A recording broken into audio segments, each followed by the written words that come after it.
जो दुनिया के 162 के करीब मुल्कों तक जा पहुंची है, उसके असरात तकरीबन हर मुल्क तक पहुंच रहे हैं। वो मुआशी हो, वो सियासी हो, समाजी हो, किसी न किसी तरह से हर तरह से वो उसको इफ़ेक्ट कर रहे हैं। अमेरिका की जो गली कूचे हैं स्याह फाम सड़कों पर निकले हुए हैं, इसमें कोई शक नहीं है।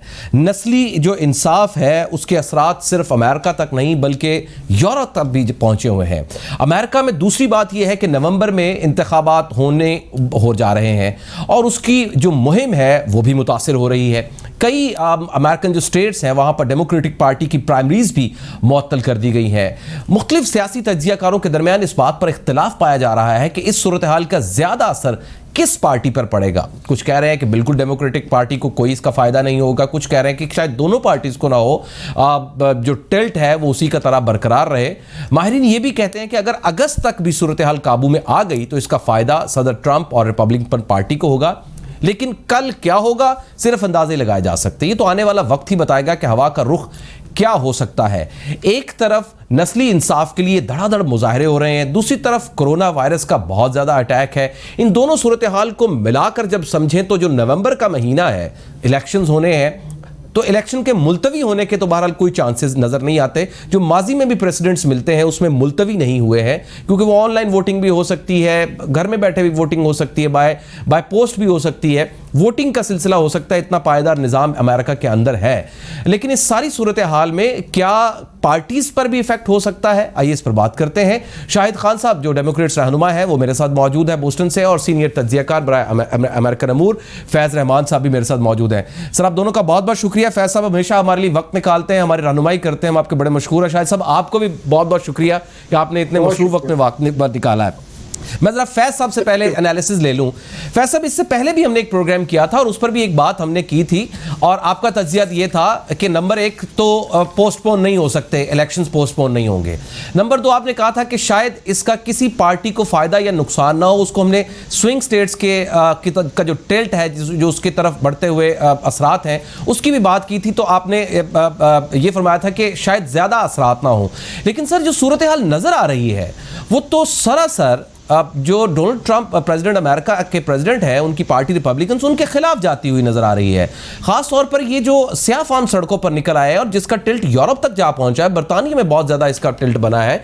इस सूरत हाल के बाद तो फिर एनालिसिस बनता है दोबारा से, इसलिए मैंने आपको तकलीफ दी है कि अब आपका तज्जिया क्या है? क्या अब भी कोई असरात नहीं होंगे?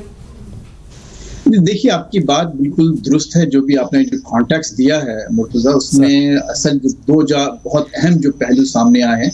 एक तो ये कि जो आपने जैसे फरमाया कि सियाह फाम ही नहीं बल्कि तमाम नस्ल के लोग यहाँ पर, गोरे, काले और दूसरे जो इवन देसीज, अपने हमारे इंडियन, पाकिस्तानी, हर किस्म के लोग इस वक्त सड़कों पर निकले हुए हैं। और जो रेसिज्म है, नस्ल परस्ती, वो अब एक बहुत बड़ा इलेक्शन इशू बनकर सामने आया है। और आज जो CNN का बहुत अहम एक पोल, एक जायजा सामने आया है राय अम्मा का, और उसके मुताबिक सदर ट्रंप इस वक्त 14 पॉइंट्स पीछे हैं बाइडेन से। बाइडेन जो कि अब एक ऑलमोस्ट ऑफिशियल नॉमिनी बन चुके हैं डेमोक्रेटिक पार्टी के। अच्छा, इसमें एक और जो बहुत अहम पहलू है, जैसे कि आपने अभी तस्करा किया हमारी पिछली डिस्कशन का, कि जो स्विंग स्टेट्स हैं, जाहिर है कि अब वहां पर वोटर्स ज्यादा बाहर निकलेंगे, और वो जो बहुत छोटे मार्जिन से उन स्विंग स्टेट्स में सदर ट्रंप पिछली दफा जीते थे, वो शायद मार्जिन अब उनको नसीब ना हो, लोग ज्यादा वोट देंगे। और दूसरा जो एक बहुत अहम वाकया हुआ है वो ये कि डिफेंस एस्टेब्लिशमेंट में with in the Republican party and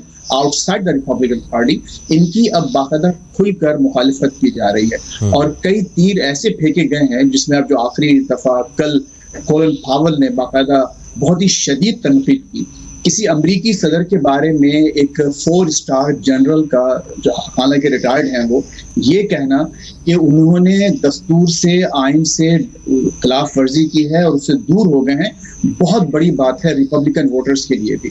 तो इस तनाजुर में अगर आप देखें तो बात बहुत ऐसी लगती है कि शायद अब ये दोबारा ना जीत सकें इलेक्शंस। लेकिन अगेन मुर्तज़ा, जैसे आपने खुद फरमाया कि अभी भी काफी दिन बाकी हैं इलेक्शंस में, कौन सा वाकया ऐसा होता है कि जिससे दोबारा सदर ट्रंप की तरफ मामला निकल जाए, कुछ नहीं कहा जा सकता। लेकिन एज ऑफ राइट नाउ सदर ट्रंप का री इलेक्शन होना मुश्किल नजर आ रहा है। मुश्किल नजर आ रहा है। शाहिद खान साहब, जाहिर है आपका एक पार्टी से ताल्लुक है, क्या वाकई डेमोक्रेट्स को फायदा हो रहा है इन स्ट्राइक्स का, या जो कोरोना वायरस का अटैक है, या नुकसान हो रहा है?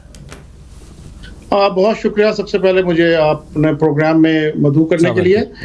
देखिए, इस वक्त जो ये अगर आप इन रीसेंट पोल्स देखें, जैसे कि अभी फैज रहमान साहब ने भी फरमाया, तो सिर्फ CNN के नहीं, there are multiple polls available, at least 10 credible polls available हैं, जिनमें हर पोल में ट्रंप जो है वो 10 से 15 पॉइंट्स पीछे हैं। और उसका इम्पैक्ट, उसकी मल्टीपल रीजंस हैं। एक तो रिपब्लिकन पार्टी समझती है, जो सर्टन रिपब्लिकन पार्टी की लीडरशिप है, कि ज़बरदस्ती हमारे से प्रेसिडेंट ने रिपब्लिकन पार्टी की लीडरशिप छीन ली है। अब एक रिपब्लिकन सेनेटर फ्रॉम यूटा, उसने कल मार्च को लीड किया टुवर्ड्स द व्हाइट हाउस, और मिट रोमनी ने कॉलिन पावल का, अपने फॉर्मर सेक्रेटरी ऑफ स्टेट का आपने बयान सुना, जनरल मैटिस का बयान सुना, and there are other Republican who are standing up against Donald Trump. और जो ये मुजाहरे हो रहे हैं, ये जो ब्लैक लाइफ मैटर्स, और जो और इससे जो कौम जो नेशन जो है वो लीडरशिप की तरफ देख रही है कि हमें कोई सही गाइडेंस दी जाए, जो कि अपेरेंटली नजर नहीं आ रही, और जिसकी वजह से ये मुजाहरे जो है दिन ब दिन वो बढ़ते जा रहे हैं। अमेरिकन ये भी समझते हैं कि कोविड-19 की जो स्ट्रैटेजी गवर्नमेंट ने बनाई है वो इतनी सक्सेसफुल नहीं है, और ये 1 लाख से ज्यादा अमवात जो यहाँ पर हो गई हैं, उन पे काबू पाया जा सकता था अगर कोई स्ट्रैटेजी सही होती।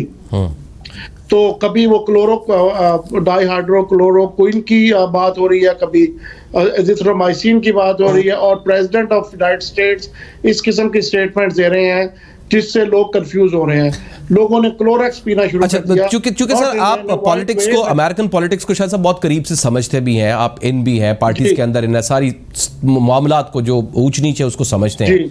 अगर अगस्त तक ये मुजाहरे खत्म हो जाए और कोरोना वायरस का अटैक कम हो जाए, या एक तुरंत का पत्ता जिसको मैं कहता हूं कि अगर डोनाल्ड ट्रंप इसकी वैक्सीन लाने में कामयाब हो जाते हैं अगस्त के एंड तक, फिर सितंबर और अक्टूबर 2 महीने कैंपेन के लिए रह जाएंगे, तो क्या फर्क पड़ सकता है? क्या ये तुरंत का पत्ता वैक्सीन हो सकती है? देखिए, सबसे पहले तो इसकी जो बेहतर एनालॉजी ये है कि आप जो पिछला इलेक्शन था उसके पोल्स देखें, उस पोल्स नहीं उसके नंबर्स देखें कि किस तरह से और किन जगहों से हिलरी क्लिंटन ने लूज किया। मुझे याद है मेरी कॉन्वर्सेशन एक democratic party leader Chuck Schumer से हो रही थी बिफोर इलेक्शन, लास्ट इलेक्शन। तो उन्होंने कहा ये इलेक्शन हम हार ही नहीं सकते। तो मैंने पूछा क्यों? कहने लगे इसलिए कि अगर रिपब्लिकन पार्टी ने जीतना है तो उसको तमाम बैटल ग्राउंड स्टेट जीतनी पड़ेंगी, जो कि कभी हिस्ट्री में हुआ नहीं। लेकिन यू नो व्हाट हैपेंड, सारी बैटल ग्राउंड स्टेट्स तो रिपब्लिकन पार्टी ने जीती। अब आप गोइंग बैक टू, अब आप देखिए पेंसिल्वेनिया में Hillary Clinton lost by just 1%, less than 10,000 votes. तो अगर वो एक स्टेट भी जीत जाती उस वक्त, तो जाहिर है प्रेसिडेंट होती। तो मैं ये कह रहा हूँ कि हुआ ऐसे कि पोल्स वाज मिसलीडिंग, ठीक है, और जो डेमोक्रेट्स से स्ट्रॉन्ग डेमोक्रेट्स वो बाहर नहीं आए वोट देने के लिए, तो वो मोबिलाइजेशन अब शुरू हुई भी है, वो सब कुछ। तो इसलिए बहुत मुश्किल लगता है कि अगर कोई वो कहते हैं ट्रम्प कार्ड भी आ जाए तो उसकी वजह से कोई इसका इम्पैक्ट होगा। अच्छा सर, फैज साहब, आप आई हैव 1.5 मिनट, आपका एनालिसिस इसी क्वेश्चन के ऊपर क्या है? क्योंकि मेरा जाती तजुर्बा ये जी, मेरा जाती एनालिसिस मैं ये समझ रहा हूं कि अगर ये वाकई ये नस्ली तासुब वाला मैटर, ये स्ट्राइक्स खत्म हो जाए तो जाहिर है एक तरफ से तो मामला ठंडा हो गया। अगर कोरोना वायरस का अटैक रहे और वैक्सीन ले आए किसी भी तरह से, जो भी कर सकते हैं, या किसी मुल्क से, चाइना भी कोशिश कर रहा है, रशिया ने भी क्लेम किया है कि वो तकरीबन पहुंचे हुए हैं, करीब पहुंचे हुए हैं, तो क्या हो सकता है? ये फायदा तो हो सकता है इनको। और दूसरी बात जो एक अहम बात है वो ये कि इकोनॉमी ने फिर एक अपस्विंग लेना शुरू कर दिया, यानी बेहतरी की तरफ जा रही है अमेरिकन इकोनॉमी इस वक्त, डिस्पाइट ऑल दीज इश्यूज। तो अगेन जैसे मैंने से कहा कि कोई भी बात सर्टेनिटी के साथ नहीं की जा सकती, लेकिन इस वक्त जो इनके इश्यूज बहुत हो गए हैं सर ट्रम्प के और रिपब्लिकन पार्टी में, जैसा कि हमारे दोस्त ने, हमारे शाहिद खान साहब ने फरमाया कि इतने इश्यूज हैं विद इन द पार्टी इनके खिलाफ कि अब इनको उन इश्यूज के साथ आगे बढ़ना और कोई विनेबल स्ट्रेटजी बनाना बहुत मुश्किल है। तो मैं ये समझता हूँ कि again as of right now बहुत मुश्किल नजर आ रहा है कि सदर ट्रम्प दोबारा बनेंगे, लेकिन अगर ये जैसे वैक्सीन का आपने कहा और कोई और बहुत बड़ा ऐसा मौजूदा हो जाए, कोई ऐसा बड़ा वाकया हो जाए जिससे कि डायरेक्ट बराह रास्त सदर ट्रम्प को फायदा हो, तो फिर मामला पलट सकता है। बहुत शुक्रिया, thank you very much sir. I am sorry